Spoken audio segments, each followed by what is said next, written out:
Flowering plant हो, vegetable plant हो, fruiting plant हो, कोई भी पौधा हो, एक बूस्टर खाद के बारे में बताऊंगी। आपके पौधे में फूल आए, कलियां बने, प्लांट में ग्रोथ सही से हो, इसके लिए ये एक बूस्टर खाद है और ये एक प्लांट ग्रोथ रेगुलेटर भी है। आपके पौधे की ग्रोथ सालों से रुकी हुई है या पौधे में सालों से कलियां नहीं बन रही हैं और इस तरह के पौधे के लिए ये ज़रूरी खाद है। तो अभी जनवरी का महीना है और बहुत ज़्यादा ठंड की वजह से पौधे में स्ट्रेस हो रही है। पौधे की जो पत्तियां हैं वो अचानक पीली होती जा रही है, पौधे बीमार पड़ रहे हैं और ऐसे बहुत सारे पौधे हैं जिनमें अच्छे से फूल नहीं आ रहे हैं, चींटियां लगे हैं, फंगस लगे हैं। तो इस तरह के पौधे के लिए बहुत ही ज़बरदस्त खाद के बारे में बताऊँगी। ये प्लांट की जो इम्यून सिस्टम है इसको स्ट्रॉन्ग बनाएगी। प्लांट में कभी भी पीले पत्ते नहीं आएंगे, पौधे में जो कलियां नहीं बनती उसका प्रॉब्लम भी सॉल्व होगा और प्लांट में मिट्टी में अगर कीड़े मकोड़े फंगस लगे हैं या चींटियां लगे हैं वो भी चले जाएंगे और पौधे में ग्रोथ रुकी हुई है तो वो भी फिर से शुरू होगी। जैसे आपका गुलाब का प्लांट ग्रोथ नहीं कर रहा है और इसमें कलियां नहीं बना रहा है तो ये ठंड में इसकी वजह से भी हो सकती है। आपके यहाँ बहुत ज़्यादा ठंड है और इसके लिए आपको ये जो गर्म खाद है विंटर के लिए ये खाद आपको ज़रूर देने होंगे। पौधे आप जब भी लगाते हैं, नया पौधा हो तो मिट्टी का जो रेशियो है वो सही होना ज़रूरी है। तो गार्डन सॉइल के साथ साथ आपको कंपोस्ट मिलाना ज़रूरी है। मिट्टी गार्डन सॉइल अगर आपने 50% लिया है तो कम से कम 30% आपको कंपोस्ट जैसे बर्मी कंपोस्ट या काउडंग कंपोस्ट दोनों में से कोई भी आप मिला सकते हैं। साथ में आपको 20% सैंड मिलाना होगा ताकि मिट्टी जो है पोरस बनी रहे, क्योंकि हार्ड मिट्टी में, चिपचिपी मिट्टी में पौधे की ग्रोथ सही से नहीं होती।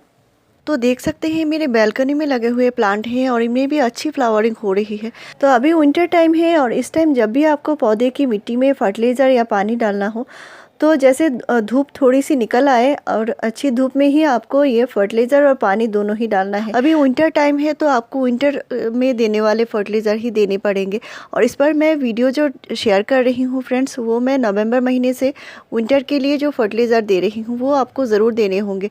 तो गुड़हल जो होता है हेवी फीडर प्लांट होता है और इसको सीज़न के मुताबिक आपको देखभाल भी करनी पड़ती है। तो अभी ठंड है तो प्लांट को पूरे दिन के धूप में आपको ज़रूर रखना होगा। अगर आपके प्लांट में बिल्कुल भी फ्लावरिंग नहीं है, बिल्कुल भी ग्रोथ नहीं है तो प्लांट को ऐसी जगह रखिए। तो मेरे ये साउथ साइड का बैल्कनी है जहाँ पे पूरे दिन के धूप लगती है, सुबह से लेकर शाम तक यहाँ पे धूप आती है। तो हिबिस्कस प्लांट में विंटर का पूरे दिन का धूप चाहिए लेकिन समर में आपको पूरे दिन के धूप में नहीं रखना है। तो ऐसे तो बहुत सारे खाद मैं शेयर करती जा रही हूँ, इनमें से एक बहुत ज़रूरी खाद है वो है सरसों खली खाद और इसको ज़रूर डालना है आपको पौधे में। पौधे में अगर बार बार पानी रुक जाती है या जो मिट्टी है बार बार गीली रहती है और गीली मिट्टी में आप बार बार फर्टिलाइज़र डालते रहते हैं, पानी डालते रहते हैं, तो इसमें आपको फर्टिलाइज़र देने का कोई भी फ़ायदा नहीं मिलेगा। क्योंकि मिट्टी अगर गीली है तो गीली मिट्टी में कभी भी रूट अच्छे से जो न्यूट्रिशन है वो ले नहीं पाएगी, उसमें जो न्यूट्रिशन की कमी है हमेशा होती रहेगी और इसकी वजह से आपके पौधे में ग्रोथ भी रुक जाएगी और फ्लावरिंग भी रुक जाएगी और बार बार पौधे में पीले पत्ते आते रहेंगे और कलियां जो भी आएंगी वो भी पीले होकर गिरेंगी।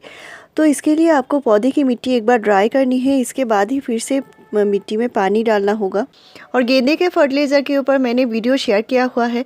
आपका पौधा एक बार फ्लावरिंग कर चुका है तो अभी दूसरी बार फिर से फ्लावरिंग के लिए पौधे को रेडी करना है और इसके लिए मैंने वीडियो शेयर किया हुआ है, वो वीडियो ज़रूर देख लीजिए। आज जो खाद मैं बताऊँगी वो एक होममेड खाद होगा, फ्री का खाद है, लेकिन आपको ये खाद आपको ज़रूर देने होंगे। कम से कम महीने में एक बार भी दे देंगे तो भी आपका पौधा हेल्दी बना रहेगा। इसके अलावा भी आपको पौधे में खाद देने की ज़रूरत है क्योंकि पौधे को जो चाहिए, जो नाइट्रोजन, फास्फोरस और पोटेशियम तीनों खाद की ज़रूरत है और इसके लिए आपको जैसे कंपोस्ट ज़रूर देने होंगे महीने में 2 बार और दूसरा है जो नाइट्रोजन, फास्फोरस और पोटेशियम तीनों की ज़रूरत है, साथ में जो होती है माइक्रो न्यूट्रिएंट्स की भी ज़रूरत पड़ती है। तो आपको अलग अलग तरह के फर्टिलाइज़र देने होंगे और वो आप 7 से 10 दिन के गैप में ज़रूर देंगे, नहीं तो पौधे में कभी भी अच्छी ग्रोथ और अच्छी फ्लावरिंग नहीं ले सकते। पौधे में सही से ग्रोथ और फ्लावरिंग के लिए पौधे की मिट्टी को हमेशा देखभाल करनी ज़रूरी है।